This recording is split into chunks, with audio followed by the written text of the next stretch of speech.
আসসালামু আলাইকুম, welcome back to my channel Nila's notebook. আশা করছি যে যেখান থেকে আমাকে দেখছেন সবাই ভালো আছেন। আলহামদুলিল্লাহ আমিও ভালো আছি। তো আজকে একদম বৃষ্টি ভেজা একটা সকাল। আমি আর আমার ছেলে নাস্তা খেয়ে একটু বাজারের জন্য বের হয়ে যাব। আজকে ওর মাদ্রাসা বন্ধ। আজকে হচ্ছে সেই ঐতিহাসিক ৫ই আগস্ট। গত বছর এই দিনটা আসলে আমরা সকালেও জানতাম না যে দুপুরের দিকে কী হতে যাচ্ছে বা হবে।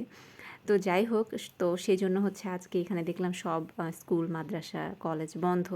তো এজন্য হচ্ছে ছেলেকে নিয়ে একটু বের হয়ে গেলাম। মুরগির জন্য ওষুধ নিলাম, তারপরে ঘরের জন্য বাজার সদাই লাগবে। তো আমি কিন্তু বেশিরভাগ সময় আমার ছেলেকে নিয়ে বাজারে যাই। মুদি জিনিস কিনতে হলেও আমি ওকে নিয়ে মুদি দোকানে চলে যাই। হাতে যদি ৪-৫টা প্যাকেট থাকে ওর হাতে ১টা-২টা দিয়ে দিই। আবার লিস্ট থাকলে বলি যে দেখো কয়টা আইটেম হয়েছে বা কত টাকার জিনিস হয়েছে। যেহেতু এখন একটু বানান করে পড়তে শিখেছে বা হিসাব মানে যোগ, বিয়োগ, গুণ, ভাগ এগুলা শিখছে। তো ওকে হচ্ছে ওগুলা বোঝাই, শেখাই, যেহেতু ও হচ্ছে পুরুষ মানুষ।